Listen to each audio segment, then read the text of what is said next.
نحمده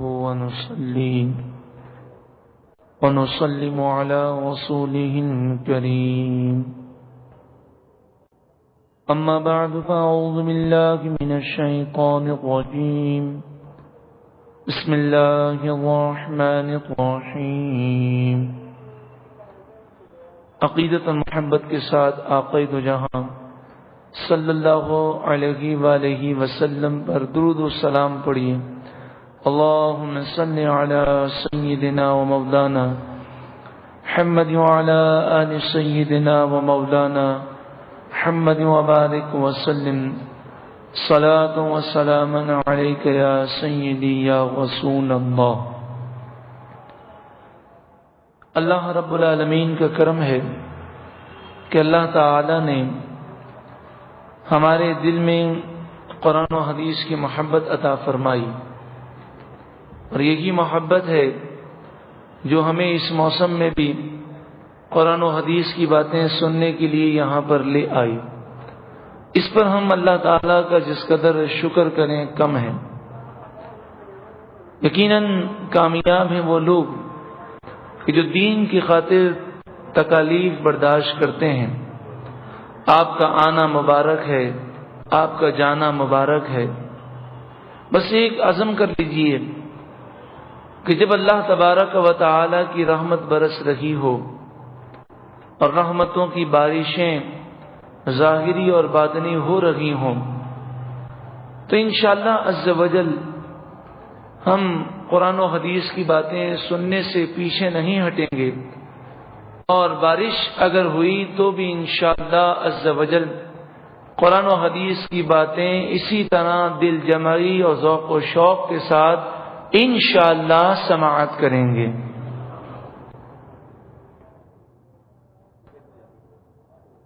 اللہ رب العالمین اپنے پیارے کلام میں ارشاد فرماتا ہے،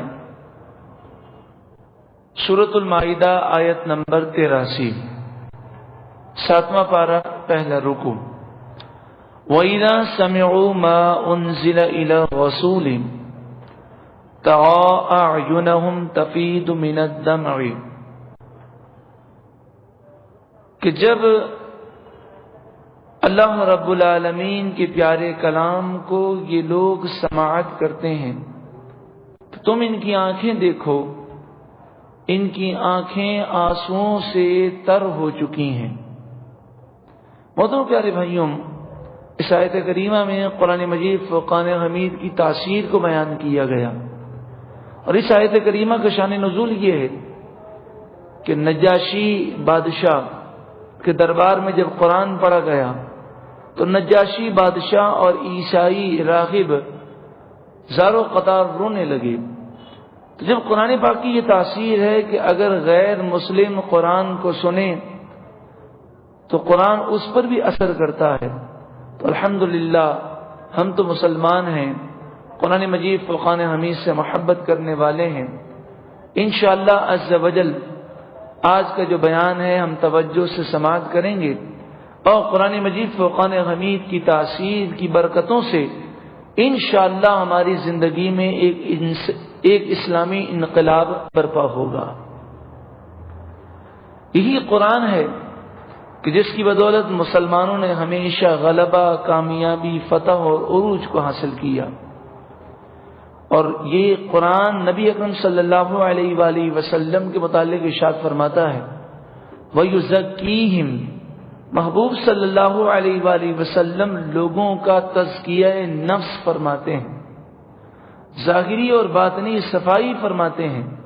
تو قرآن کے نور سے اور احادیث طیبہ کے فیض سے انشاءاللہ ہم تزکیہ نفس کریں گے.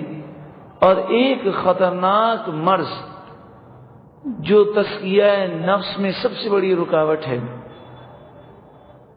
اور وہ مرض کہ جس نے ہمیں تباہ و برباد کر دیا، جس کا عنوان ہے میٹھا زہر. یہ ہے بہت میٹھا مگر تاثیر میں زہر ہے. یہ میٹھا زہر یہ ایک ایسا عنوان ہے کہ جس نے آج مسلمانوں کو دین سے دور کر دیا. یہ میٹھا زہر ایسا عنوان ہے کہ جس نے آج مسلمانوں میں محبتیں الفتوں کو ختم کر دیا. یہ میٹھا زہر وہ عنوان ہے کہ جس کی وجہ سے انسان اللہ اور اس کے رسول صلی اللہ علیہ وآلہ وسلم کی نافرمانی کرتا ہے. سوچیں ذرا، میٹھا بھی ہے اور زہر بھی ہے. اسی کا نام دھوکہ ہے. اور سب سے بڑا دھوکہ جو ہے، جو میٹھا زہر ہے اور ہمارا عنوان ہے، وہ ہے دنیا کی محبت، دنیا کو ترجیح دینا، دنیا پر مر مٹنے کا جذبہ ہونا. دنیا کی محبت کو قرآن مجید فرقان حمید نے ارشاد فرمایا، وَمَا الْحَيَاةُ الدُّنْيَا إِلَّا مَتَاعُ الْغُرُورِ، کہ دنیا کی زندگی دھوکے کا سامان ہے. یہی تو دھوکہ ہے. قرآن مجید فرقان حمید دنیا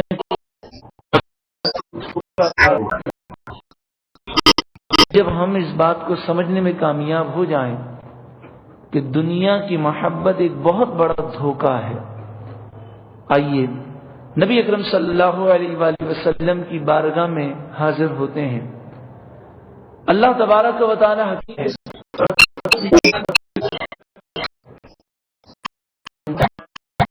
حکمت، دانائی، کمال شفقت میں سب سے بلند و بالا ہیں.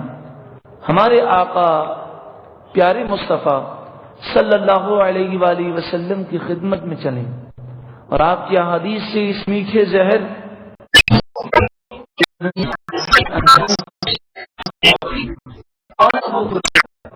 رضی اللہ تعالی عنہ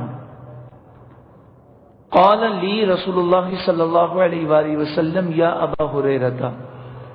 حضرت ابو ہریرہ کہتے ہیں کہ نبی اکرم صلی اللہ علیہ وآلہ وسلم نے مجھ سے فرمایا، اے ابو ہریرہ. اس حدیث پاک کو بڑے توجہ سے سنیے گا کہ در حقیقت یہ دنیا کی محبت کے نقصانات اگر ہماری سمجھ میں آ جائیں اور اس میٹھے زہر، اس دھوکے کو ہم سمجھنے میں کامیاب ہو جائیں تو انشاءاللہ تعالی دنیا اور آخرت کی بھلائیاں نصیب ہوں گی. آپ نے فرمایا، اے ابو ہریرہ الا اریک الدنیا جمیعھا بما فیھا. اے ابو ہریرہ، کیا میں تجھے ساری دنیا ایک دفعہ میں دکھا دوں؟ اے ابو ہریرہ، کیا میں ساری دنیا تجھے ایک ہی دفعہ میں دکھا دوں؟ فقلت بلا یا رسول اللہ. میں نے عرض کی، یا رسول اللہ صلی اللہ علیہ وسلم ضرور دکھائیے. آپ فرماتے ہیں کہ حضور نے میرا ہاتھ پکڑا اور مجھے مدینہ طیبہ کی ایک وادی میں لے آئے. وہاں ایک کوڑے کرکٹ کے ڈھیر پر لے آئے جس میں انسانی کھوپڑیاں، گندگی، پرانے کپڑے اور ہڈیاں پڑی ہوئی تھیں. پھر فرمایا، یا ابا ہریرہ ہذہ الرؤوس کانت تحرس کحرسکم. اے ابو ہریرہ، یہ کھوپڑیاں، یہ ایسے سر تھے کہ جو لالچ کیا کرتے تھے. وَتَأْمُلُوا كَأَمْلِكُمْ، اور لمبی لمبی امیدیں کیا کرتے تھے. ثُمَّ هِيَ الْيَوْمَ عِظَامٌ بِلَا جِلْدٍ، اور آج یہ کھوپڑیاں ہڈیاں ہیں جن پر کھال بھی نہیں ہے. ثُمَّ هِيَ صَائِرَةٌ رَمَادًا، اور ان قریب یہ کھوپڑیاں راکھ ہو جائیں گی، خاک ہو جائیں گی. وَهَذِهِ الْعُذُرَاتُ، پھر حضور نبی کریم صلی اللہ علیہ وآلہ وسلم نے گندگی کے ایک ڈھیر کی طرف اشارہ کیا اور فرمایا، هِيَ أَلْوَانُ أَطْعِمَتِهِمْ. اے ابو ہریرہ، یہ تمہارے لذیذ کھانوں کے رنگ ہیں. یہ رنگ اور قسم قسم کے کھانے تھے. اکتسبوها من حیث اکتسبوها، بڑی محنت و مشقت سے تم نے ان کھانوں کو حاصل کیا. ثم قذفوها، اور پھر تم نے اسے اپنے پیٹ میں ڈالا. فی بطونہم فاصبحت، اور آج اس کی یہ حالت ہو گئی ہے. والناس یتحاموها، کہ لوگ اسے گھن کھاتے ہیں اور نفرت کرتے ہیں.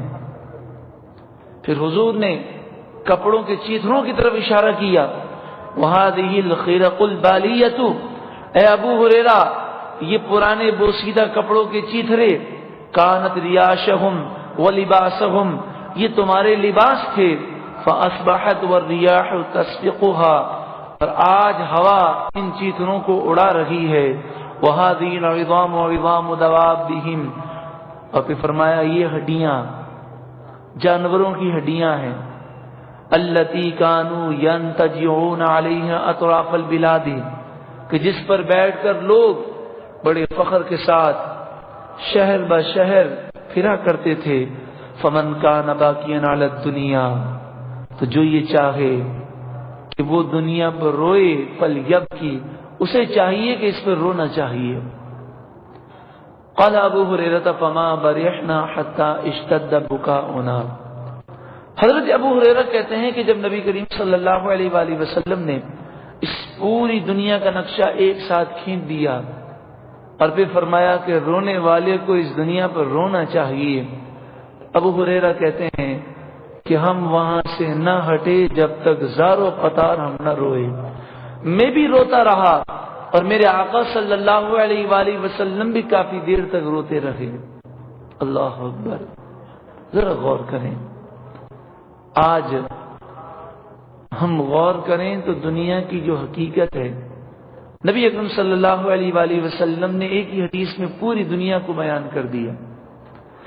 آج جو ہم بھاگ دوڑ کرتے ہیں اس کی سب سے بڑی وجہ ہمارے ذہنوں میں، ہمارے دماغوں میں لالچ ہے، بڑی بڑی امیدیں ہیں، اور اسی کو نبی کریم صلی اللہ علیہ وآلہ وسلم نے ان کھوپڑیوں کی طرف اشارہ کیا اور فرمایا ان قریب یہ کھوپڑیاں جو ہیں، جیسے یہ کھوپڑیاں ہیں ویسے ہی ہمارا حال ہونا ہے۔ اور پھر دنیا کے عظیم الشان کھانے جن کی خاطر تگودو اور محنتیں کی جاتی ہیں، ان کھانوں کا کیا حشر ہوتا ہے، حضور نے بیان فرمایا۔ دنیا اللہ کے نزدیک کس قدر حقیر اور ذلیل ہے، حدیث پاک سے سماعت کیجیے۔ نبی اکرم صلی اللہ علیہ وآلہ وسلم ایک مردہ بکری کے پاس سے گزرے، آپ نے فرمایا اے لوگوں کیا تم جانتے ہو کہ یہ بکری اپنے گھر والوں کے نزدیک کس قدر حقیر ہے؟ انہوں نے عرض کی یا رسول اللہ صلی اللہ علیہ وسلم یہ مردہ بکری حقیر ہے، بیکار ہے، تبھی تو لوگوں نے پھینک دیا۔ قال رسول اللہ صلی اللہ علیہ وسلم، اللہ کے رسول صلی اللہ علیہ وآلہ وسلم نے ارشاد فرمایا والذی نفسی بیدہ للدنیا اغبن علی اللہ من هذه الشاة على اہلها، اس ذات کی قسم جس کے قبضے قدرت میں میری جان ہے، لوگوں پر بکری جس قدر بے وقت اور ذلیل ہے، بکری کی کوئی حیثیت نہیں، کوئی اپنے گھر پہ رکھنے کو تیار نہیں۔ نبی اکرم صلی اللہ علیہ وآلہ وسلم نے فرمایا اس سے زیادہ بے وقت اللہ رب العالمین کی بارگاہ میں دنیا ہے۔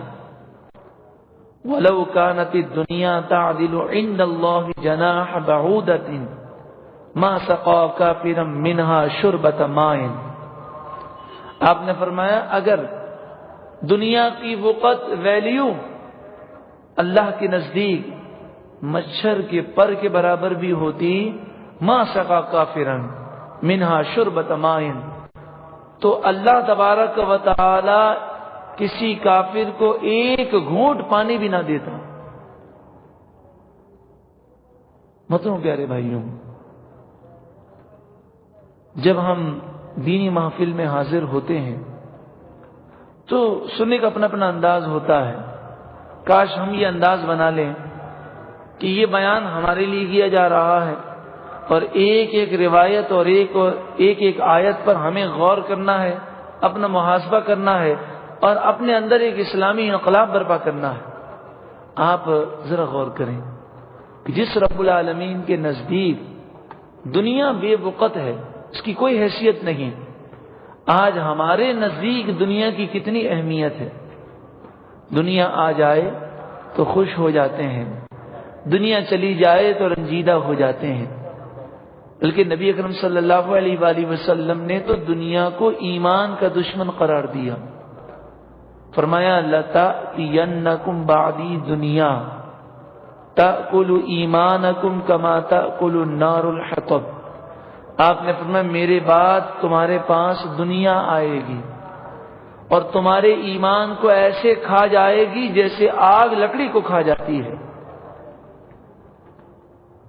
آقا جہاں صلی اللہ علیہ وآلہ وسلم نے دنیا کی حقیقت اور اس کا حقیر اور کمتر ہونا بڑے ہی آسان انداز میں سمجھایا۔ آپ نے فرمایا واللہ ما الدنیا فی الآخرۃ الا مثل، آپ نے فرمایا اللہ کی قسم دنیا کی حیثیت آخرت کے مقابلے میں ایسی ہے ما یجعل احدکم سبعہ فی الیم فلینظر بما یرجع۔ آپ فرماتے ہیں کہ اگر کوئی بہت بڑے سمندر میں، دریا میں اپنی انگلی ڈالے اور پھر انگلی کو نکالے تو اس انگلی پر کتنا پانی آ جائے گا؟ تو انگلی پر جو پانی ہے سمندر اور دریا کے مقابلے میں اس پانی کی کیا حیثیت ہے؟ کوئی حیثیت نہیں۔ سمندر میں تو پانی کا ذخیرہ موجود ہے اور انگلی پر جو پانی موجود ہے، انگلی ڈالنے کے بعد جو پانی انگلی پر لگا رہ گیا، آپ نے فرمایا دنیا آخرت کے مقابلے میں اس سے بھی کمتر ہے۔ حضرت امام غزالی علیہ رحمہ فرماتے ہیں کہ اگر ساری دنیا کی زمین اناج کے دانوں سے بھری ہوئی ہو اور ایک پرندہ آئے اور 1000 سال کے بعد ایک دانہ اٹھا کر لے جائے تو آپ فرماتے ہیں یہ بتاؤ کہ سارے دانے اناج کے کتنے سالوں میں اٹھ جائیں گے؟ اب ہم سوچیں کہ یہ جو شہزادہ لون ہے اسی کے اندر اگر اناج کے دانے بھر دیے جائیں تو لاکھوں کروڑوں اربوں دانے آ جائیں تو پوری کائنات پر کتنے دانے ہوں گے؟ پوری زمین پر۔ اور پھر فرماتے ہیں ایک پرندہ 1000 سال کے بعد آئے اور ایک دانہ اٹھا کے جائے، آپ فرماتے ہیں یہ بتاؤ کہ سارے دانے کب اٹھ جائیں گے؟ اللہ اکبر۔ حضرت امام غزالی علیہ رحمہ فرماتے ہیں کہ کبھی نہ کبھی دانوں کے اٹھنے کا امکان ہے، لیکن آخرت کی زندگی اس سے بھی وسیع ہے کہ کروڑ ارب خرب سال بھی نہیں، وہ ہمیشہ ہمیشہ کی زندگی ہے۔ اور دنیا کی زندگی 40 سال، 50 سال، 60 سال، 70 سال۔ اب ہم نے اپنی زندگی گزار لی، اب ہمیں نہیں معلوم کہ اب ہماری زندگی کی کتنے سال باقی ہیں۔ اور یہ 40-50 سال تو کہنے کی باتیں ہیں، ورنہ ایک لمحے کا معلوم نہیں۔ ہم میں سے کوئی قسم کھا کر یقین کے ساتھ یہ بات نہیں کہہ سکتا کہ ہم اس مجلس سے اٹھ کر اپنے گھر پہنچ سکیں گے، صبح کا سورج دیکھ سکیں گے۔ جب دنیا اتنی بے وقت ہے، بے اعتبار ہے، فانی ہے، تو بندہ آخرت کو چھوڑ کر دنیا کو فوقیت دے اور ترجیح دے۔ حضرت نوح علیہ نبینا علیہ الصلوۃ والسلام نے 1000 سال سے زائد عمر پائی، 950 سال آپ نے تبلیغ فرمائی۔ جب آپ کا وصال ہو گیا تو آپ سے پوچھا گیا کہ آپ نے دنیا کو کیسا پایا؟ تو آپ نے فرمایا کہ میں نے دنیا کو ایسا پایا، 1000 سال سے زائد عمر آپ کی ہوئی ہے، آپ فرماتے میں نے دنیا کو ایسا پایا کہ ایک چھوٹا سا مکان ہو، اس کے 2 دروازے ہوں، ایک دروازے سے کوئی داخل ہو اور بغیر رکے دوسرے دروازے سے باہر نکل جائے۔ میں نے دنیا کو اتنا بے وقت پایا۔ قرآن مجید فرقان حمید ارشاد فرماتا ہے سورۃ المؤمنون آیت نمبر 112، قال کم لبثتم فی الارض عدد السنین۔ کل بروز قیامت اللہ رب العالمین لوگوں سے فرمائے گا یہ بتاؤ تم دنیا میں کتنے سال رہے؟ قالوا لبثنا یوما او بعد یوم۔ وہ جب آخرت میں پہنچیں گے اور آخرت کی وسعتوں کو دیکھیں گے تو اس مقابلے میں دنیا بڑی حقیر محسوس ہوگی، تو وہ کہیں گے مالک و مولا ہم شاید دنیا میں 1 دن رہے ہیں بلکہ 1 دن سے بھی کم رہے ہیں۔ فاسأل العادین، ہمیں نہیں معلوم، گنتی شمار کرنے والوں سے پوچھ لے۔ اے مالک و مولا تو ان سے دریافت کر لے۔ قال اللہ تعالیٰ فرمائے گا إِن لَبِثْتُمْ إِلَّا قَلِيلًا لَوْ أَنَّكُمْ كُنْتُمْ تَعْلَمُونَ۔ حقیقت یہ ہے کہ تم دنیا میں بہت تھوڑے رہے ہو، لیکن کاش تمہیں یہ حقیقت پہلے معلوم ہو جاتی کہ دنیا کی حقیر زندگی ہے، وہ فانی ہے، آخرت کے مقابلے میں اس کی کوئی حیثیت نہیں۔ انسان اپنا مال مال کرتا ہے، میرا مال، میرا مال، میرا بینک بیلنس، میری کوٹھیاں، میرے بنگلے، میری کاریں، اسی پر فخر کیا جاتا ہے، اسی پر ظلم اور ستم کی آندھیاں چلائی جاتی ہیں، اسی پر انسان غرور و تکبر کا شکار ہو جاتا ہے، اپنے رب کو بھول جاتا ہے، گناہوں میں پڑ جاتا ہے۔ نبی اکرم صلی اللہ علیہ وآلہ وسلم نے اس مال کی حقیقت کو بیان کیا۔ آپ نے فرمایا اتیت النبی وہو یقرأ۔ حضرت عبداللہ بن شخیر آپ فرماتے ہیں کہ میں حضور کی خدمت میں حاضر ہوا، وہو یقرأ الہاکم التکاثر حتی زرتم المقابر۔ جب میں حضور کی بارگاہ میں حاضر ہوا تو حضور قرآن کی اس آیت کی تلاوت فرما رہے تھے، مال اور اولاد کی کثرت کی خواہش نے تمہیں برباد کر دیا۔ الہاکم التکاثر، مال کی خواہش، کثرت کی خواہش، حتی زرتم المقابر، یہاں تک کہ تم نے قبروں کا منہ دیکھ لیا۔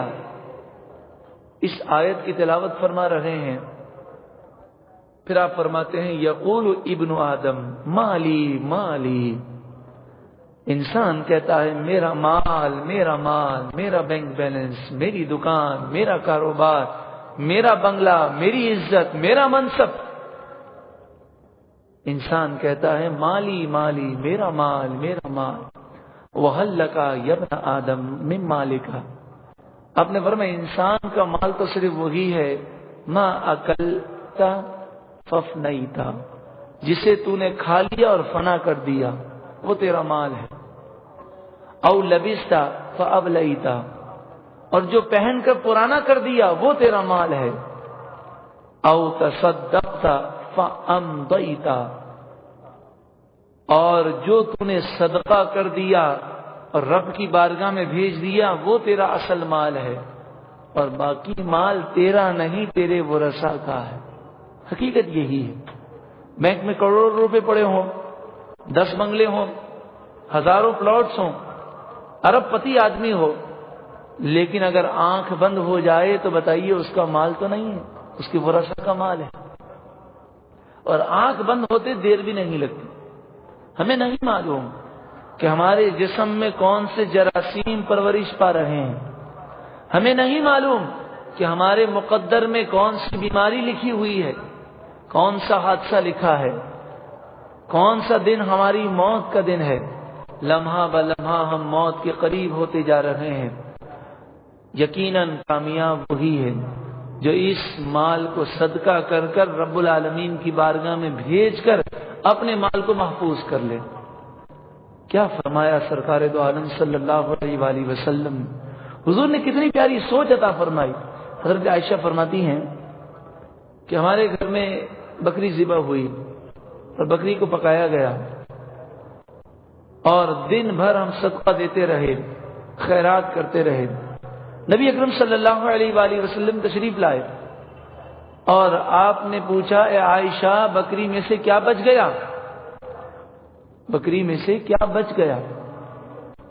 میں نے عرض کیا رسول اللہ صلی اللہ علیہ وسلم سب کچھ تو اللہ کی راہ میں دے دیا، اب ایک دستی بچ گئی ہے۔ کتنی پیاری سوچ حضور نے ارشاد فرمائی، کتنی پیاری سوچ عطا فرمائی۔ آپ نے فرمایا یوں مت کہو، بلکہ یوں کہو سب کچھ بچ گیا، ایک دستی فنا ہو گئی، کہ جو ہم کھائیں گے وہ فنا ہو جائے گا، اور جو اللہ کی راہ میں دے دیا وہ باقی رہنے والا ہے۔ الا ان الدنیا ملعونۃ، سن لو پوری دنیا ملعون ہے، لعنتی ہے۔ وملعون ما فیہا، اور جو کچھ دنیا میں ہے سب ملعون ہے، الا ذکر اللہ، مگر وہ کام جس میں اللہ کی یاد کی جائے، وما والاه، اور نیک اعمال۔ تو نیک اعمال اللہ کی یاد اور دنیا کی وہ چیزیں جو اللہ کی طرف لے جاتی ہیں، آپ نے فرمایا اس کو چھوڑ کر پوری دنیا ملعون ہے۔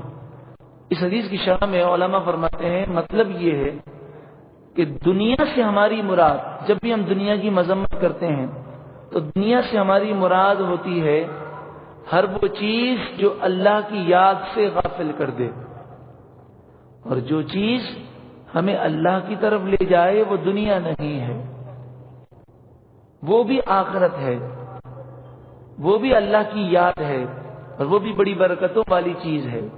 مثلا اگر شخص کھانا کھاتا ہے اور کھانا بقدر ضرورت کھاتا ہے، حلال کمائی سے کھاتا ہے، فضول خرچی نہیں کرتا، سنتوں کو ملحوظ رکھ کر کھانا کھاتا ہے، اور نیت یہ ہے کہ میری صحت اچھی ہو، مجھے قوت ملے تاکہ مجھے آج رات تہجد کی نماز پڑھنی ہے، میں اللہ کی عبادت کر سکوں، رمضان آنے والا ہے، میں اپنی صحت کا خیال رکھوں، مجھے یادگار رمضان گزارنا ہے، تو پھر یہ کھانا اور اپنی صحت کا لحاظ رکھنا یہ دنیا نہیں ہے بلکہ آخرت ہے۔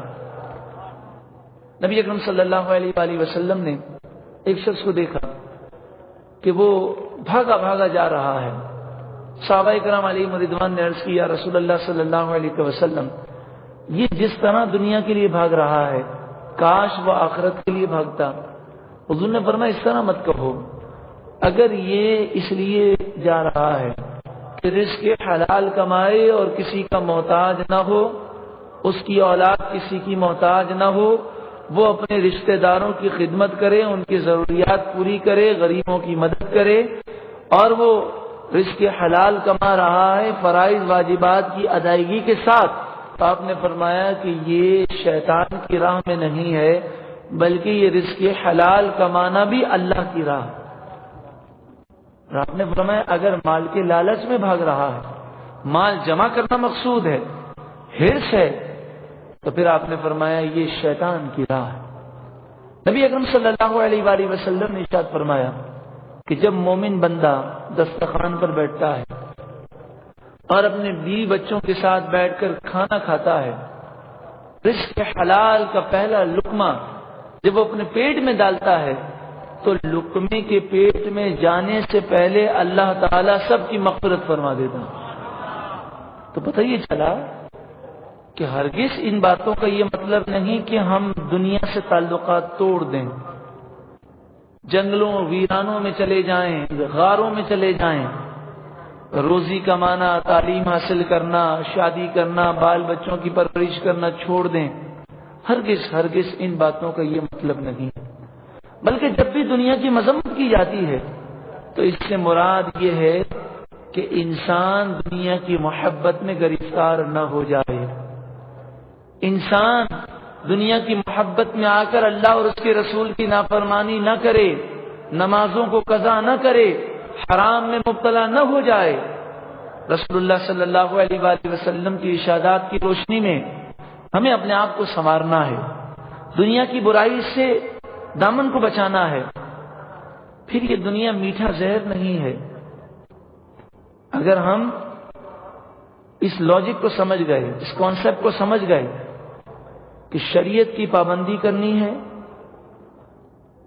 اللہ اور اس کے رسول کی نافرمانی نہیں کرنی، دنیا کی محبت سے زیادہ محبت اللہ اور اس کے رسول سے کرنی ہے، دنیا کی محبت کی خاطر گناہ نہیں کرنے، دنیا کو ٹھکرا دینا ہے، رب کے فرمان کو نہیں ٹھکرانا۔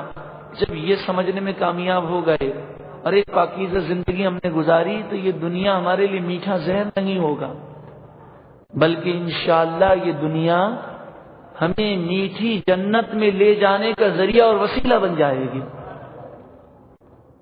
واقعی دنیا کی ہر چیز بری نہیں ہے۔ حضرت امام غزالی علیہ الرحمہ جو تصوف کے امام ہیں، آپ نے فرمایا اصل جو برائی ہے وہ دنیا کی محبت ہے۔ بعض ایسے لوگ ہوتے ہیں، آپ نے فرمایا کہ بعض ایسے لوگ ہوتے ہیں جو جھوپڑیوں میں ہوتے ہیں، جنگلوں ویرانوں میں ہوتے ہیں، لیکن دل میں دنیا ہوتی ہے، دنیا کی محبت پڑی ہوتی ہے۔ اور بعض ایسے اللہ کے نیک بندے ہوتے ہیں کہ دکانوں پر ہوتے ہیں، کاروبار پر ہوتے ہیں، لیکن دل میں دنیا کی محبت نہیں ہوتی، اللہ کی محبت ہوتی ہے۔ وہ کاروبار پر بیٹھ کر بھی دین کی خدمت کرتے ہیں، کاروبار پر بیٹھ کر لوگوں کو نماز کی دعوت دیتے ہیں۔ ابھی چند دن پہلے ایک بھائی مجھے ملے، انہوں نے مجھے کہا کہ میں نے دین کی تبلیغ کا یہ ذریعہ اپنایا ہے کہ میں دیانت داری سے کاروبار کرتا ہوں، اصلی یا نقلی مال کی پہچان لوگوں کو بتاتا ہوں، پاکستانی یا امپورٹڈ جو مال ہے اس کی وضاحت کرتا ہوں، نفع کچھ کم لیتا ہوں، حسن اخلاق سے پیش آتا ہوں، لوگ بڑے متاثر ہوتے ہیں۔ پھر میں اس متاثر ہونے سے یہ فائدہ اٹھاتا ہوں کہ انہیں نماز کی دعوت دیتا ہوں، الحمدللہ سینکڑوں بھائیوں کو میں نے نمازی بنا دیا۔ اب بتائیے، یہ دکان پر بیٹھنا دنیا نہ ہوا بلکہ دین کے لیے بیٹھنا ہوا۔ اور ان کی یہ سوچ ہے، بڑی پیاری سوچ ہے۔ وہ کہتے ہیں کہ دکان پر ہر قسم کے لوگ آتے ہیں، اور دکان پر اکثر وہ لوگ آتے ہیں جو نمازی نہیں ہوتے، تو دکان پر بیٹھ کر میں زیادہ لوگوں کو نماز کی دعوت دے سکتا ہوں۔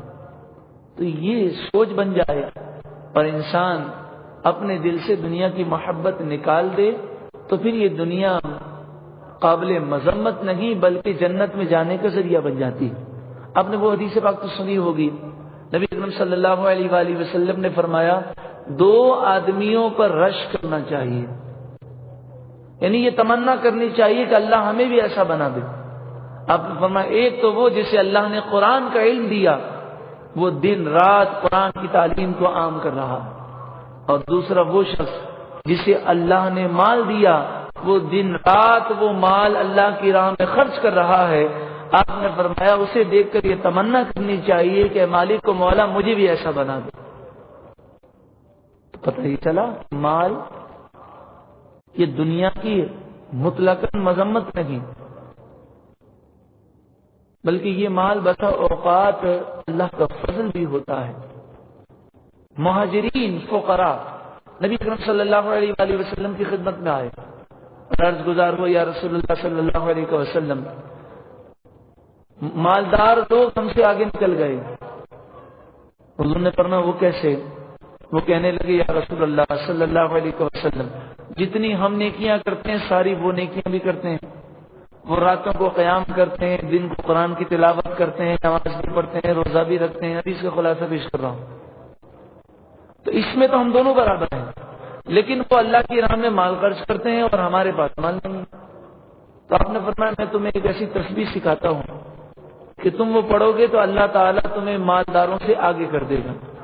آپ نے فرمایا ہر نماز کے بعد 33 مرتبہ سبحان اللہ، 33 مرتبہ الحمدللہ اور 34 مرتبہ اللہ اکبر۔ صحابہ کرام پڑھنے لگے، پھر چند دن گزرے تو صحابہ کرام حضور کی بارگاہ میں پھر آئے، عرض گزار ہو یا رسول اللہ صلی اللہ علیہ وسلم، مالدار صحابہ ہم سے آگے نکل گئے، کیونکہ اس تسبیح کا بھی انہیں علم ہو گیا، اب وہ یہ تسبیح بھی پڑھنے لگے تو اب یہ اور ہم برابر ہو گئے۔ تو آپ نے فرمایا ذالک فضل اللہ، یہ اللہ کا فضل ہے، اللہ تعالیٰ جسے چاہے عطا فرمائے۔ تو گویا کہ مال موجود ہو، بندہ اس کے حقوق ادا کرے اور شریعت کے مطابق زندگی گزارے، خوب نیکیاں کرے اور خوب مال اللہ کی راہ میں دے، تو یہ مال اس کے لیے رحمت بن جاتا ہے۔ حضرت امام بخاری علیہ رحمہ حضرت انس کے بارے میں روایت کرتے ہیں کہ ام سلیم حضرت انس کی والدہ حضور کی بارگاہ میں آئیں اور کہنے لگی یا رسول اللہ صلی اللہ علیہ وسلم، حضرت انس کی دعا کریں کہ اللہ تعالیٰ اس کی مال اور اولاد میں برکتیں دے۔ نبی اکرم صلی اللہ علیہ وآلہ وسلم نے حضرت انس کے لیے مال اور اولاد کی دعائیں کی۔ اسی طرح حضرت عمر رضی اللہ تعالیٰ عنہ کو حضور نے فرمایا اے عمر یہ مال لے لو، تو حضرت عمر نے کہا یا رسول اللہ مجھ سے زیادہ کسی محتاج کو دے دیں۔ حضور نے پھر دوبارہ فرمایا اے عمر یہ مال لے لو، آپ نے عرض کیا رسول اللہ صلی اللہ علیہ وسلم مجھ سے زیادہ کوئی اور محتاج اسے دے دیں۔ حضور نے فرمایا اے عمر یہ مال لے لو، جب تمہارے پاس مال آئے اور تمہارے دل میں لالچ نہ ہو اور بغیر سوال کے تم حاصل کرو تو پھر اس کے لینے میں کوئی حرج نہیں۔ حضرت حکیم بن حزام کہتے ہیں کہ جو شخص اس دنیا کے مال کو، حضور نے فرمایا جو شخص اس دنیا کے مال کو بغیر لالچ کے لے گا اللہ تعالیٰ اس کے مال میں برکت عطا فرمائے، اور جو مال کا لالچی ہو جائے گا اللہ تعالیٰ اسے برکت نہیں دے گا۔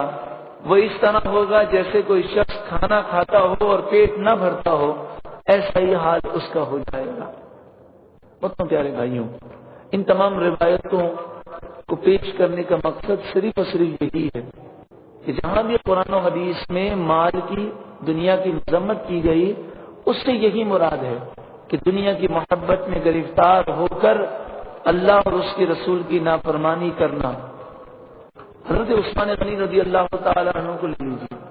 اب مجھے بتائیے، حضرت عثمان غنی رضی اللہ تعالیٰ عنہ کتنے مالدار تھے؟ اتنے مالدار تھے کہ پورے پاکستان کے بڑے سے بڑے مالدار ان کی مالداری کا مقابلہ نہیں کر سکتے، لیکن کیا آپ ان کو دنیا دار کہیں گے؟ ہرگز نہیں۔ حضرت عثمان غنی رضی اللہ تعالیٰ عنہ وہ صحابی رسول ہیں کہ جنہوں نے دنیا میں رہ کر اللہ کی راہ میں مال خرچ کر کے دنیا میں رہ کر آخرت کا سودا کر لیا، اور کس مقام پر پہنچے؟ آپ فرماتے ہیں نبی اکرم صلی اللہ علیہ وسلم تستحیی منہ الملائکہ، حضرت عثمان غنی وہ ہیں جن سے فرشتے حیا کرتے ہیں، فرشتے بھی ان کا ادب و احترام کرتے ہیں۔ فرمایا لکل نبی رفیق، کروڑ پتی ارب پتی سے بھی زیادہ حضرت عثمان غنی مالدار ہیں، لیکن حضور فرماتے ہیں لکل نبی رفیق، ہر نبی کا جنت میں ایک رفیق اور ساتھی ہوگا، اور رفیقی عثمان اور میرا جنت میں ساتھی حضرت عثمان ہوں گے۔ غزوہ تبوک کے موقع پر آپ نے 100 اونٹ حضور کی بارگاہ میں پیش کیے۔ حضور نے فرمایا، آپ نے مال اللہ کی راہ میں دینے کی اور ترغیب دی، تو حضرت عثمان غنی رضی اللہ تعالی عنہ نے عرض کیا یا رسول اللہ 200 اونٹ۔ حضور نے مزید مال کی ترغیب دی، حضرت عثمان غنی رضی اللہ تعالی عنہ نے عرض کی 300 اونٹ۔ اس موقع پہ حضور نے فرمایا ما علی عثمان ما عمل بعد هذه، آج کے بعد حضرت عثمان کو کوئی عمل نقصان نہیں دے گا۔ اور ترمذی کی روایت ہے کہ 1000 اشرفیاں، سونے کی اشرفیاں، 1000 اشرفی کا مطلب ہوتا ہے 4 کلو سونا۔ ایک اشرفی تقریباً 4 گرام سے زائد کی ہوتی ہے، تو 4-4.5 کلو سونا حضور کی بارگاہ میں پیش کیا حضرت عثمان غنی رضی اللہ تعالی عنہ۔ نبی اکرم صلی اللہ علیہ وآلہ وسلم نے 2 مرتبہ آپ کو جنت کی بشارت عطا فرمائی۔ بیعت رضوان کے موقع پر نبی اکرم صلی اللہ علیہ وآلہ وسلم نے اپنے دائیں ہاتھ کو بائیں ہاتھ پر رکھا اور پھر فرمایا یہ میرا ہاتھ حضرت عثمان غنی کا ہاتھ ہے۔ اپنے ہاتھ کو حضرت عثمان غنی کے ہاتھ سے آپ نے تشبیہ دی، اس کی وجہ سے صحابہ کرام اپنے ہاتھوں کے مقابلے میں حضرت عثمان غنی کے ہاتھ کو افضل سمجھتے تھے۔ مسجد نبوی شریف کے لیے جگہ کی ضرورت ہوئی تو حضور نے فرمایا کون ہے کہ جو مسجد نبوی کے لیے جگہ پیش کرے اور اس کے بدلے جنت میں اعلیٰ جگہ حاصل کر لے، تو حضرت عثمان غنی نے مسجد نبوی کے لیے جگہ پیش کی۔ جب بیر روما، وہ مدینے کا کنواں جو مدینے میں ایک ہی میٹھا کنواں تھا، جب حضور نبی کریم صلی اللہ علیہ وآلہ وسلم نے حضرت عثمان غنی رضی اللہ تعالیٰ عنہ کو اور دیگر صحابہ کرام کو اس کنویں کے خریدنے کی ترغیب دی، تو حضرت عثمان غنی نے اس کنویں کو خرید کر جنت کا سودا کر لیا۔ آپ مجھے بتائیے کیا حضرت عثمان غنی رضی اللہ تعالی عنہ کو کیا کوئی دنیا دار کہہ سکتا ہے؟ اس قدر مال ہونے کے باوجود آپ نے کبھی مال یا حرص اور لالچ نہیں کیا، آپ کے دل میں مال کی محبت نہ تھی، بلکہ آپ دن رات اللہ کی راہ میں مال خرچ کیا کرتے تھے۔ اور آپ کے مال خرچ کرنے کا عالم یہ تھا کہ روایتوں میں آتا ہے کہ نبی اکرم صلی اللہ علیہ وآلہ وسلم نے ایک تنگ دست کو اناج لینے کے لیے حضرت عثمان غنی کی آپ کے گھر بھیجا۔ حضرت عثمان غنی کے گھر پر وہ پہنچا، دستک دینے ہی والا تھا کہ اندر سے حضرت عثمان غنی کی یہ آواز آئی کہ آپ اپنی زوجہ کو یہ پوچھ رہے تھے کہ بڑے افسوس کی بات ہے، رات کو تم سو گئی اور چراغ بجانا کیوں بھول گئی؟ چراغ پوری رات جلتا رہا اور تیل کا نقصان ہو گیا، تو اس نے سوچا کہ جو تیل کے لیے اتنا کھل رہے ہیں وہ مجھے کیا دیں گے، مجھے تو بہت زیادہ ضرورت ہے۔ واپس جانے لگا، پھر خیال آیا کہ حضور پوچھیں گے تو میں کیا جواب دوں گا۔ پھر دوبارہ حاضر خدمت ہوا، دروازے پر دستک دی، تو اسی وقت حضرت عثمان غنی رضی اللہ تعالیٰ کے پاس باہر سے مال آیا تھا، تو آپ حضرت عثمان غنی رضی اللہ تعالیٰ شخص کو لے کر خیمے میں گئے اور فرمایا دیکھو یہ اناج موجود ہے، تمہیں اللہ کے رسول نے بھیجا ہے، اس میں سے جتنا تمہیں چاہیے اٹھا کر لے جاؤ، یہ تمہارا ہے۔ جب سنا تو خاموش آپ کا منہ دیکھنے لگا۔ آپ نے فرمایا کیا ماجرا ہے؟ تو کہنے لگا کہ یہ ماجرا ہے کہ آپ اس چراغ پر اتنا افسوس کیوں کر رہے تھے؟ آپ نے فرمایا بات دراصل یہ ہے کہ وہ پوری رات جلتا رہا، تیل کا نقصان ہو گیا، وہ کسی کے کام نہیں آیا، فضول نقصان ہو گیا۔ تو فضول مال ضائع ہو تو اس پر افسوس ہونا چاہیے، اور جو میں تمہیں دے رہا ہوں کہ اللہ کی راہ میں اور اللہ کی راہ میں مال دینے سے ضائع نہیں ہوگا۔ حضرت عثمان غنی رضی اللہ تعالیٰ عنہ کس طرح اللہ کی راہ میں مال دیتے تھے، آپ اس سے اندازہ لگائیے۔ صرف ایک غزوے کی بات کر رہا ہوں، حضور نے کئی غزوے لڑے ہیں، لیکن ایک غزوے میں، غزوہ تبوک میں، حضرت صدر الافاضل مولانا نعیم الدین مراد آبادی علیہ رحمہ تفسیر خزائن اور عرفان میں آپ ارشاد فرماتے ہیں کہ آپ نے اس ایک غزوے کے موقع پر 10,000 دینار دیے، جس کی موجودہ ویلیو تقریباً 43 کلو سونا بنتا ہے، اور آپ نے اس کے علاوہ 10,000 مجاہدین کا پورا خرچہ دیا، اور اس کے علاوہ 900 اونٹ دیے اور 100 گھوڑے دیے۔ یہ ایک غزوے میں آپ کی سخاوت کا یہ عالم ہے۔ حضرت عثمان غنی رضی اللہ تعالیٰ عنہ کے متعلق اگر کوئی یہ سمجھے کہ وہ دنیا دار ہیں تو کتنی بڑی کوتاہی ہے۔ ان تمام گفتگو کا خلاصہ یہی ہے کہ میٹھا زہر دنیا کی محبت ہے، وہ محبت کہ جو اللہ اور اس کے رسول کی بارگاہ میں جانے سے روک دے، وہ محبت جو ہمیں گناہوں پر ابھار دے۔ اب اگر کوئی شخص یہ کہے کہ ماشاءاللہ حضرت عثمان غنی رضی اللہ تعالیٰ عنہ کی خزانے کی تفصیل سن کر اب تو ہمارا بھی دل یہ چاہتا ہے ہم بھی دعا کریں یا اللہ ہمیں بھی عثمان غنی کا خزانہ عطا فرما۔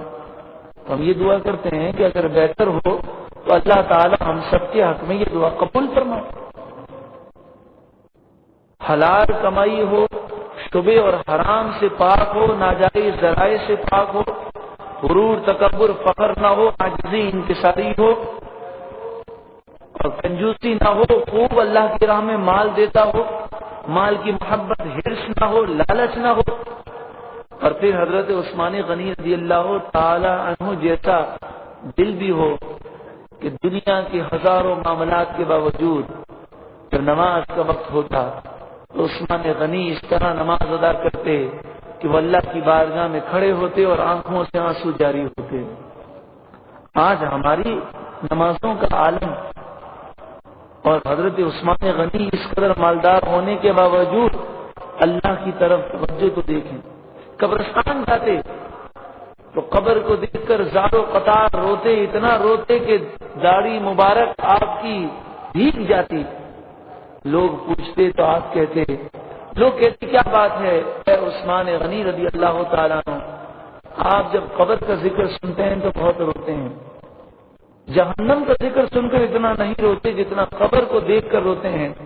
آپ یہ ارشاد فرماتے بھائیوں، قبر آخرت کی منزل میں سے سب سے پہلی منزل ہے، اس میں کامیاب ہو گیا تو بقیہ منازل بھی کامیاب ہے، اور اس میں ناکام ہو گیا تو اگلی منزلیں بھی ناکام۔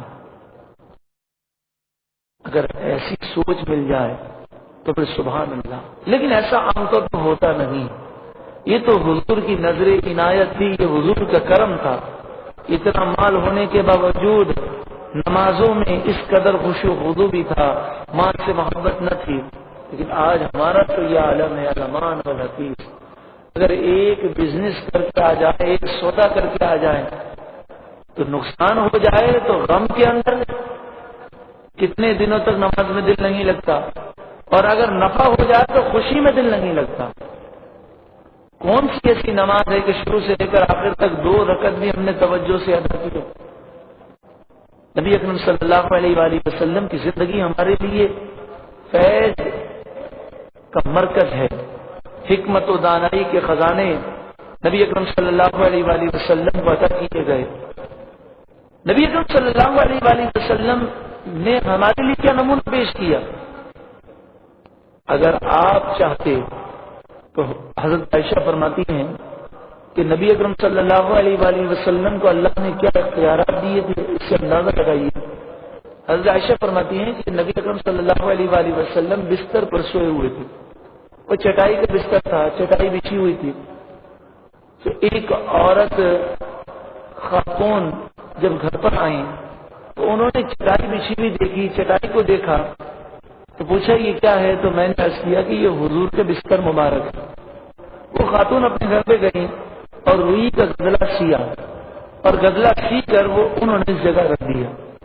نبی اکرم صلی اللہ علیہ وآلہ وسلم نے تشریف لائے تو آپ نے حضرت عائشہ سے فرمایا، اے عائشہ یہ روئی کا گدلا کہاں سے آیا؟ تو انہوں نے سارا واقعہ پیش کیا تو آقا دو جہاں صلی اللہ علیہ وآلہ وسلم نے فرمایا، اے عائشہ تم کیا سمجھتی ہو، کیا میں دنیا کی سہولتیں حاصل نہیں کر سکتا؟ حدیث کا خلاصہ پیش کر رہا ہوں۔ آپ نے فرمایا، عائشہ اگر میں چاہوں تو یہ پہاڑ سونے کی بن کر میرے ساتھ چلیں، لیکن میں نے آخرت کو دنیا پر ترجیح دی ہے۔ حضور نے دنیا کو ہمیشہ کے لیے ٹھکرا دیا۔ حضرت صدیق اکبر فرماتے ہیں کہ میں نے دیکھا کہ حضور کسی چیز کو اپنے آپ سے دور کر رہے ہیں، اس وقت آپ کے سامنے کوئی چیز موجود نہ تھی۔ میں نے پوچھا، یا رسول اللہ صلی اللہ علیہ وسلم آپ کس چیز کو دور کر رہے ہیں؟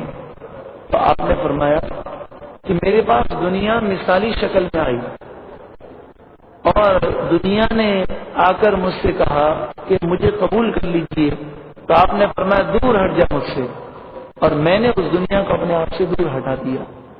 نبی اکرم صلی اللہ علیہ وآلہ وسلم سے صحابہ کرام نے عرض کیا، رسول اللہ صلی اللہ علیہ وسلم یہ بستر بہت سخت ہے، کچھ نرم بستر رکھ لیجیے۔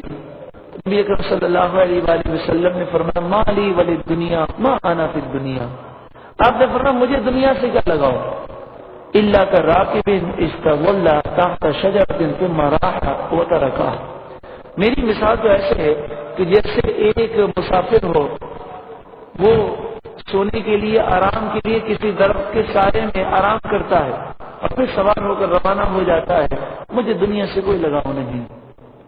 نبی اکرم صلی اللہ علیہ وآلہ وسلم نے دنیا کو ٹھکرا تو دیا، لیکن پھر بھی ہمارے لیے نمونہ پیش کیا۔ آپ نے فرمایا کہ اگر بالفرض کسی کے پاس دنیا آ جائے تو اسے کیا کرنا چاہیے؟ نبی اکرم صلی اللہ علیہ وآلہ وسلم نمونہ پیش کرتے ہیں، بخاری و مسلم کی روایت ہے، لو کان لی مثل احد ذهبا لسرنی الا تمر علی ثلاث لیال، آپ فرماتے ہیں اگر میرے پاس احد پہاڑ کے برابر بھی سونا ہو تو میں 3 دن سے پہلے سارا مال اللہ کی راہ میں دے دوں، سونا جمع کر کے نہ رکھوں۔ عثمان غنی کا خزانہ تو سبھی مانگتے ہیں، لیکن کیا آپ نے تاریخ کا مطالعہ کیا ہے؟ عثمان غنی نے کوئی بنگلہ نہیں بنایا، حضرت عثمان غنی نے کوئی محل نہیں بنایا، آپ کچے گھر میں رہا کرتے تھے۔ حضرت عثمان غنی نے کوئی غرور و تکبر کا اظہار نہیں کیا، آپ کی عاجزی، انکساری، خشیت اور اللہ کی راہ میں مال آپ اس قدر دیتے تھے، کبھی آپ نے مال کو جمع ہی نہ کیا۔ یہ تو حضور کی دعائیں تھی کہ اتنا دینے کے باوجود مال ختم ہونے کے بجائے اور ہی بڑھ جاتا تھا۔ ہماری طرح نوٹوں کو گننا، بینک میں جمع کرانا، بینک بیلنس بڑھانا اور ہر وقت مال ہی کی دھن سوار ہو جانا، یہ صحابہ کرام کا طریقہ نہیں ہے۔ اور اگر ہم حضور کی سیرت کو دیکھیں تو حضور کو مال و دولت سے دور رہے۔ صحابہ کرام میں بھی 2-4 صحابہ کرام ہیں بہت کم کہ جو دنیاوی اعتبار سے مالدار تھے، لیکن پھر بھی ان کی جو زندگی آپ کے سامنے پیش کر دی گئی. نبی اکرم صلی اللہ علیہ وآلہ وسلم مال کو جمع کرنے سے اس قدر بچتے تھے کہ حضرت بلال کہتے ہیں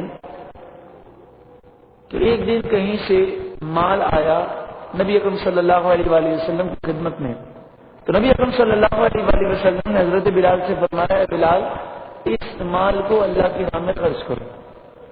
اور آپ گھر پہ نہیں گئے، مسجد نبی شریف میں بیٹھے رہے، اب جلوہ افروز رہے.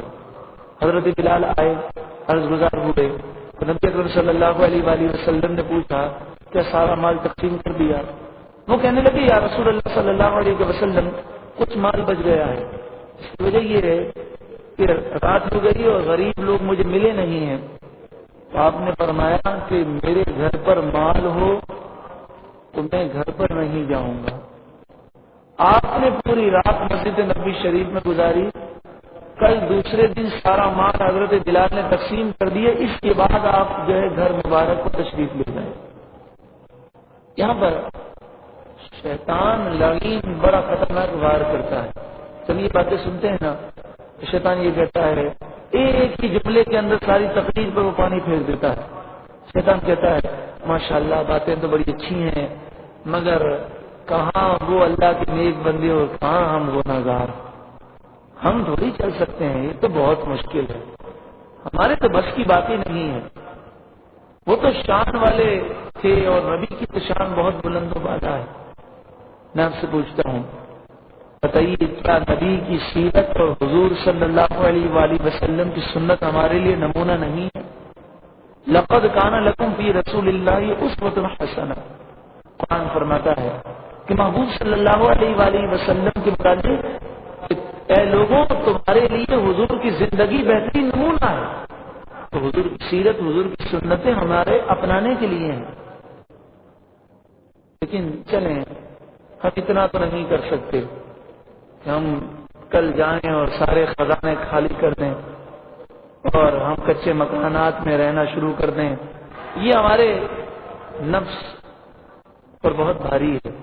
لیکن چلیں ہم کم از کم یہ تو کر سکتے ہیں کہ ہم شریعت کی پابندی کریں، دنیا کی خاطر گناہ نہ کریں، اپنے آپ کو بدنگاہی سے بچائیں، حرص سے، لالچ سے، حسد سے، کینے سے، بغض سے، عداوت سے، مسلمانوں کی دل آزاریوں سے بچائیں. زکوٰۃ تو پوری دیں. آج مسلمانوں کی اکثریت زکوٰۃ پوری ادا نہیں کرتی.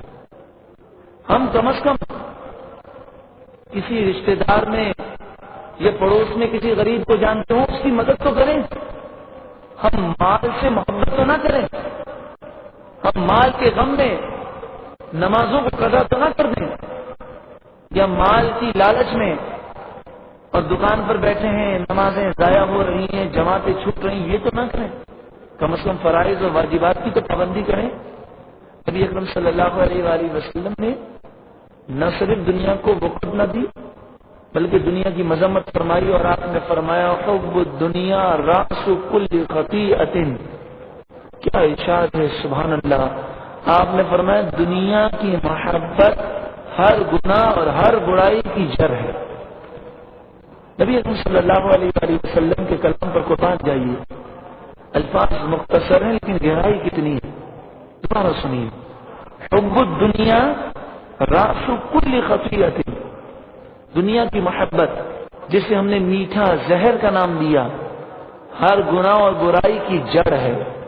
واقعی آج یہ دنیا کی محبت ہے کہ بھائی بھائی سے دور ہو گیا. نعوذ باللہ من ذالک. ایسے بھی دنیا دار لوگ ہیں کہ باپ کے مرنے کی تمنائیں کی جا رہی ہیں، انتظار ہو رہا ہے کہ باپ مرے تو جائیداد ملے. محبتیں نفرتوں میں تبدیل ہو گئی، الفتیں دوریوں میں بدل گئیں. دنیا کی دولت کی خاطر دوستیاں ختم ہو گئیں. دنیا کے حصول ہی کے لیے انسان قرضہ لیتا ہے اپنے اسٹیٹس کو بلند کرنے کے لیے، اور اس وقت سودی قرضہ لینے میں بھی کوئی دریغ نہیں کی جاتی. تو سودی قرضہ ہو کہ غیر سودی قرضہ ہو، قرضہ ایک بہت بڑا وبال ہے. نبی اکرم صلی اللہ علیہ وآلہ وسلم ہر نماز کے بعد یہ دعا کیا کرتے اے مالک و مولا مجھے قرض سے محفوظ فرما۔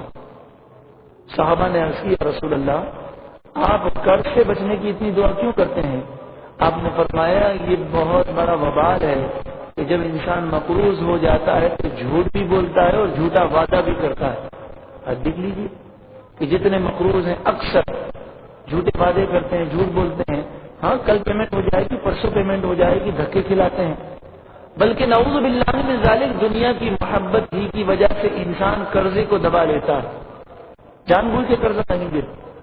حالانکہ شرعی مسئلہ یہ ہے کہ کسی کا قرضہ لیا ہو اور وقت پورا ہو جائے وہ مطالبہ کرے تو اپنے گھر کے سامان کو بیچ کر بھی قرضہ ادا کرنا ہوگا، لیکن قرضہ ادا نہیں کرتے، تنگ کرتے ہیں، پھر کہتے ہیں مارکیٹ فیصلہ کرے گی، کمپرومائز کر لو، ہم نے 35 لاکھ روپے لیے 12 لاکھ پر سودا کر لو، باقی معاف کر دو۔ اس طرح زبردستی کرنے سے معاف بھی نہیں ہوتا۔ اور اعلیٰ حضرت امام اہل سنت فرماتے ہیں کہ اگر کسی نے کسی کے 3 پیسے لیے ہوں گے تو کل بروز قیامت اس کے کفارے میں 700 نمازیں با جماعت دینی پڑ جائیں گی۔ ایک نماز با جماعت جو مقبول ہو ہم نے کہاں ادا کی؟ 700 وہ نمازیں دینی ہوں گی جو با جماعت ادا کی ہوں اور مقبول بھی ہوں 3 پیسے کے بدلے میں۔ آج تو اللہ کو ہڑپ کر کے بیٹھے ہوئے ہیں۔ نبی اکرم صلی اللہ علیہ وآلہ وسلم جب کسی کی نماز جنازہ ادا فرماتے تو پہلے یہ سوال کرتے کہ اس پر قرض تو نہیں ہے؟ اگر 3 درہم کا قرض ہوتا تو آپ اس کی نماز جنازہ نہ پڑھاتے، آپ فرماتے کہ تم اپنے بھائی کی نماز جنازہ ادا کرو، میں ایسے شخص کی نماز جنازہ ادا نہیں کروں گا کہ جو حالت قرض میں انتقال کر جائے۔ ہاں اگر کوئی مرنے والے کے پاس اتنی جائیداد ہوتی کہ قرضہ ادا ہو سکتا، یا کوئی صحابی کہتے یا رسول اللہ اب کرم فرما دیجئے میں ذمہ داری لیتا ہوں، میں قرضہ ادا کر دوں گا، تو آپ نماز جنازہ ادا کرتے، ورنہ نماز جنازہ بھی ادا نہ کرتے۔ دنیا کی محبت کی خاطر انسان قرضہ دبا لیتا ہے۔ یہ دنیا ہی کی محبت ہے کہ انسان حرام میں، سود میں، ناجائز لین دین میں ملوث ہو جاتا ہے۔ انسان دنیا ہی کی محبت میں غرور و تکبر کا پتلا بن جاتا ہے، سینہ تان کر، سینے کے گریبان کے بٹن کھول کر، جوتے پٹک پٹک کر وہ چلتا ہے، اپنی کار سے غرور و تکبر سے نکلتا ہے۔ یہ دنیا کی مستیاں ہیں۔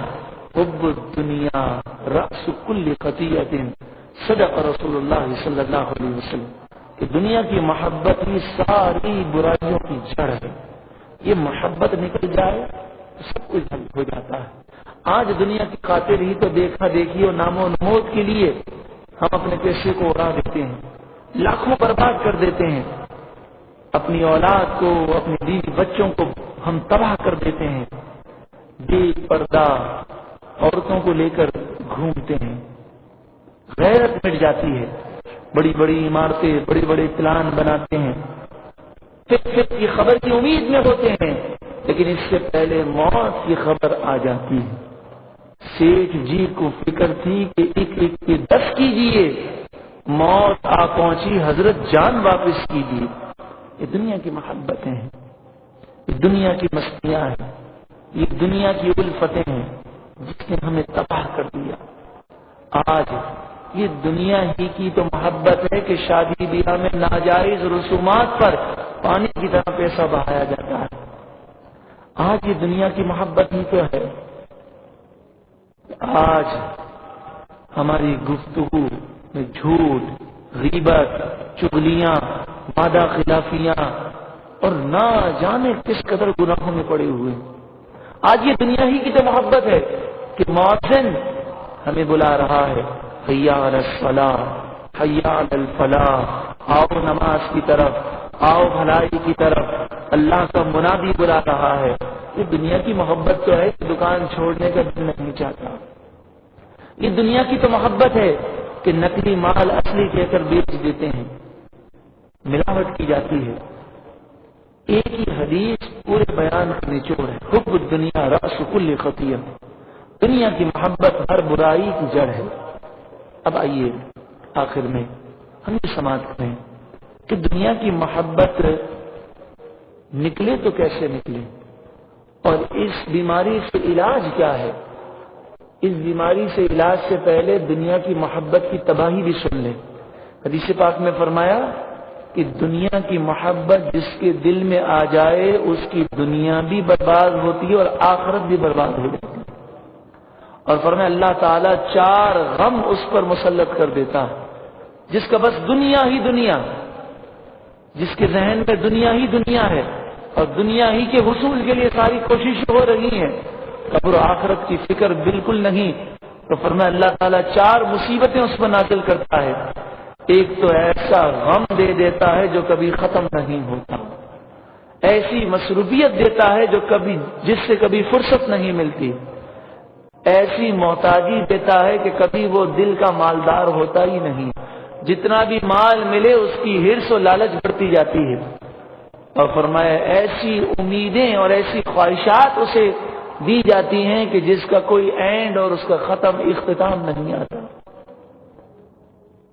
حضرت عیسیٰ علیہ الصلوۃ والسلام ایک بستی سے گزرے، عذاب آیا تھا، سب ہلاک ہو گئے۔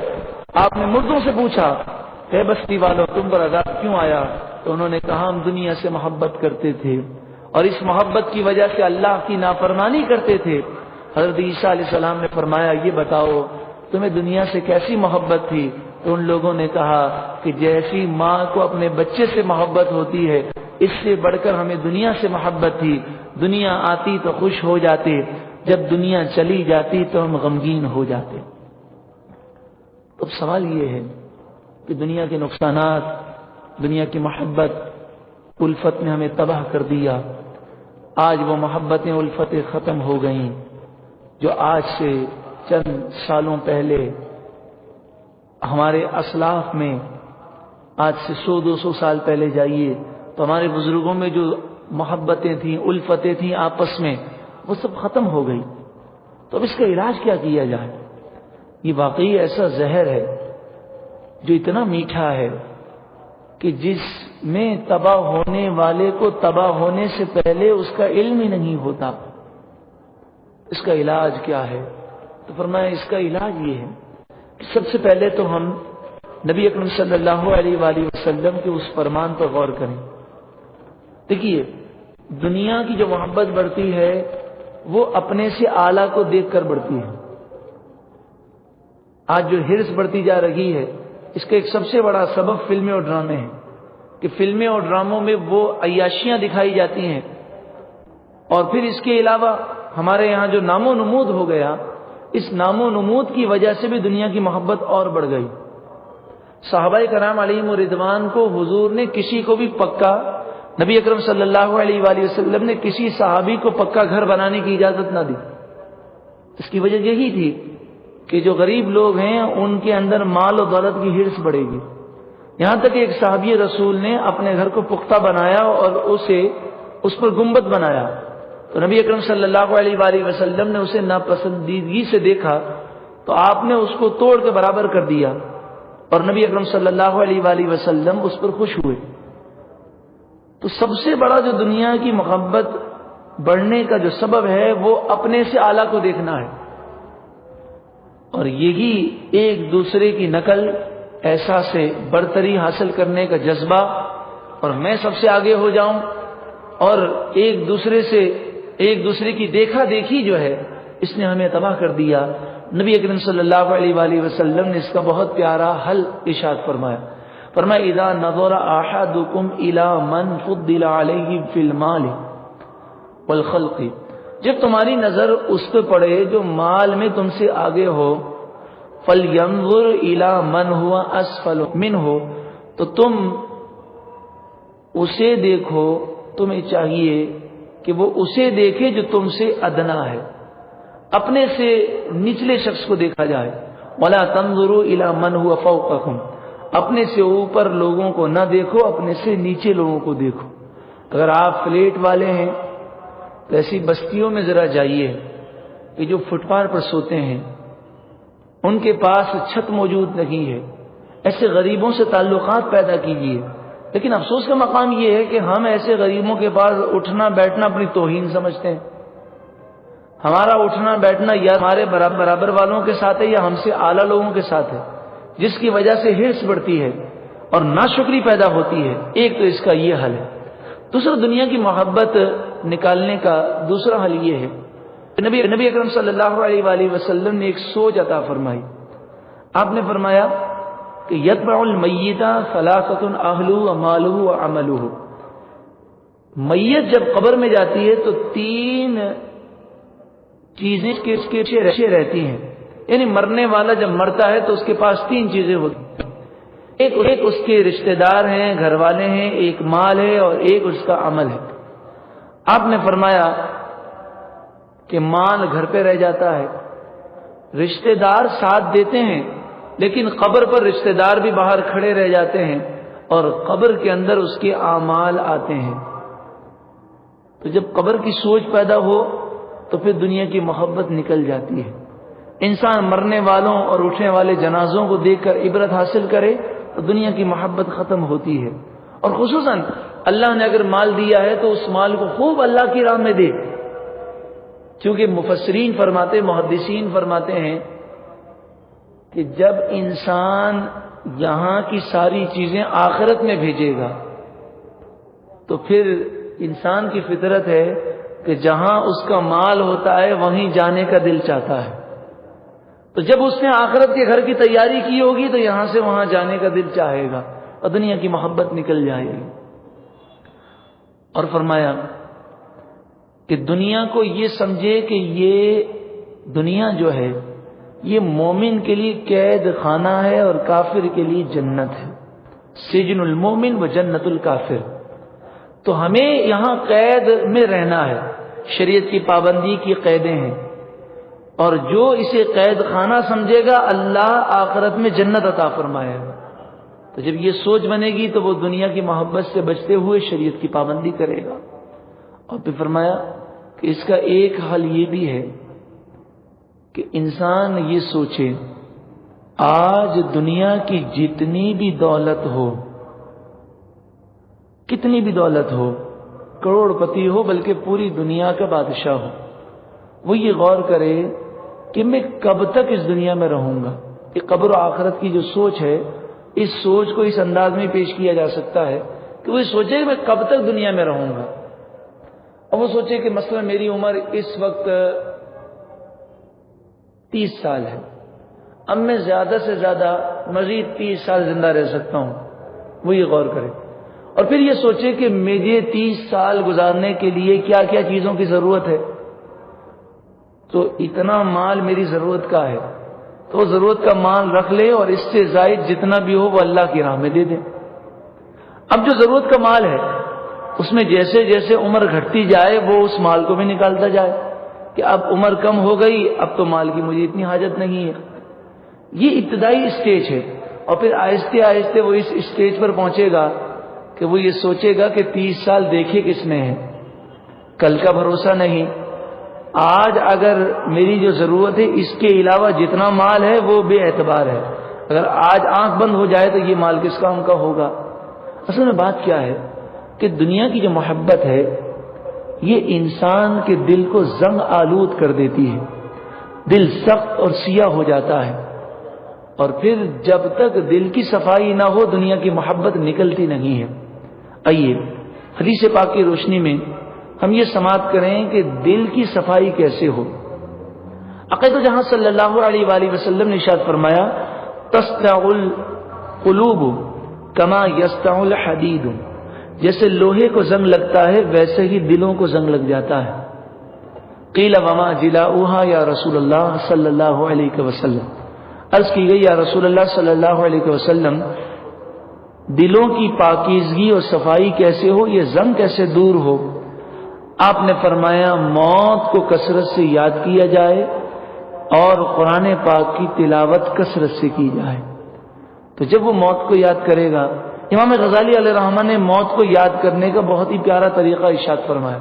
آپ نے فرمایا کبھی تنہائی میں بیٹھ جاؤ، آنکھیں بند کرو اور آنکھیں بند کر کے یہ تصور کرو کہ میرے فلاں رشتہ دار، میرے والد، میری والدہ، میری دادی، میری نانی، اس طرح کے مختلف رشتہ داروں کو تصور میں لائے، ان کا کھیلنا، ان کا ہنسنا، ان کا باتیں کرنا، ان کا مزہ کرنا، دنیا کی عیاشی کرنا، اس طرح کے جو بھی واقعات ہوں، اپنے رشتہ دار، اپنے دوستوں، عزیز و اقارب، دنیا کے جتنے بھی لوگ ہیں ان کو تصور میں لائے، خاص طور پر جس سے زیادہ قرب ہو اس کو تصور میں لائے، اور یہ تصور کرے کہ وہ زندہ ہے، اور سب کچھ وہ اس کو تصور کرنے کے بعد اب یہ سمجھے اس کا انتقال ہوا اور میں نے اسے قبر میں دفن کیا، وہ سارے تصورات کو لانے کے بعد اب یہ سوچے کہ ایک نہ ایک دن مجھ پر بھی وہ آئے گا، کہ وہ دن ضرور آئے گا جو میرا آخری دن ہوگا۔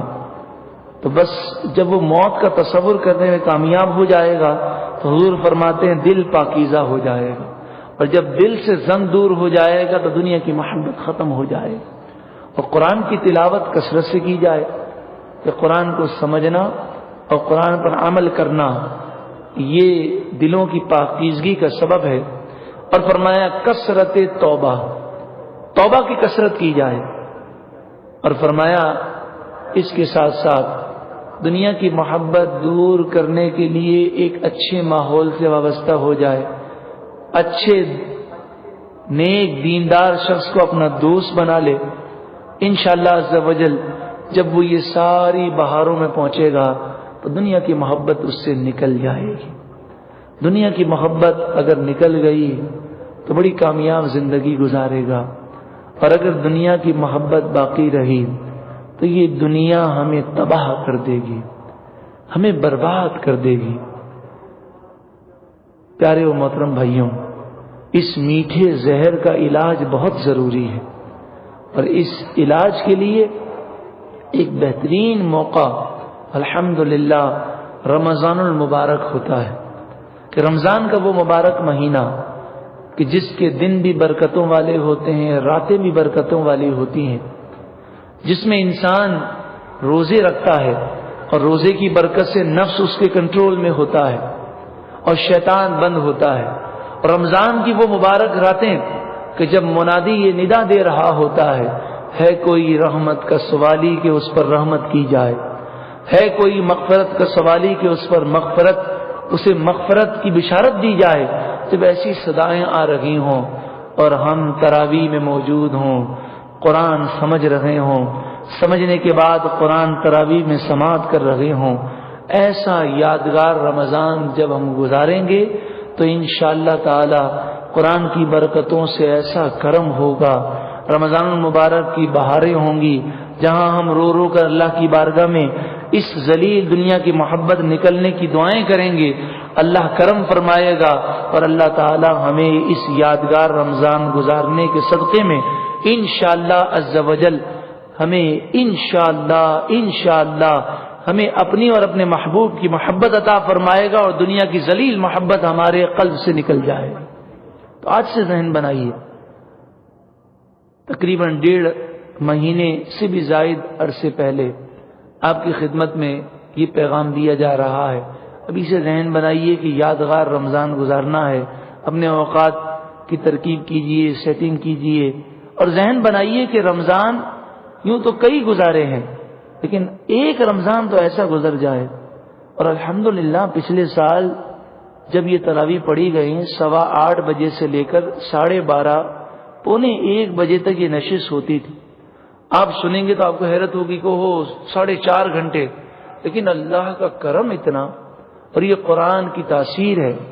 الحمدللہ تمام ہی لوگوں کی، یہ اکثر لوگوں کے تاثرات تھے کہ ہم جو 1.15 پارہ مسجد میں 1 گھنٹے میں ادا کرتے ہیں وہ ہمیں مشکل لگتا ہے، لیکن جو قرآن کی بہاروں میں تراویح سنتے ہیں اس میں اتنا ذوق آتا ہے کہ دل چاہتا ہے کہ قاری صاحب پڑھتے رہیں اور ہم سنتے رہیں۔ الحمدللہ رب العالمین، ایسا ذوق بھی بنا کہ حافظ صاحب قرآن کی تلاوت کر رہے ہیں، اس سے پہلے قرآن کا ترجمہ و تفسیر سنتے ہیں اور پھر 4 رکعت کے لیے کھڑے ہوتے ہیں۔ تو جب قرآن پاک کا ترجمہ و تفسیر سننے کے بعد جب حافظ صاحب قرآن پڑھنے کے لیے کھڑے ہوئے، الحمدللہ ایسی رحمتوں کی بارشیں ہوئیں کہ حافظ صاحب پر بھی رقت طاری ہے، سامعین پر بھی رقت طاری ہے، اور وہ جو ذوق ہے کہ قرآن اس طرح سنا جائے کہ جب تراویح کے اندر عذاب الہی کی آیات سنے تو آنکھوں سے آنسو، نکلنے لگے، وہ ذوق اور وہ کیفیات کے نمونے نظر آئے۔ الحمدللہ، اللہ تبارک و تعالیٰ کا کرم ہے۔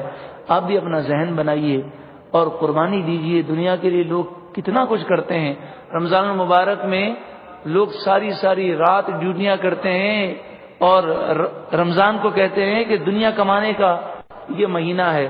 ہم کہتے ہیں رمضان نیکی کمانے کا مہینہ ہے۔ وہ پوری رات ڈیوٹیاں کرتے ہیں، دن کو بھی نہیں سوتے۔ درزیوں کی حالت دیکھیں، وہ کتنی محنت مشقت کرتے ہیں۔ ہم صرف 3-4 گھنٹے جب اللہ کی راہ میں دیں گے، اللہ تعالیٰ خیر و برکت عطا فرمائے گا۔ رب العالمین کی بارگاہ میں دعا ہے کہ اللہ تعالیٰ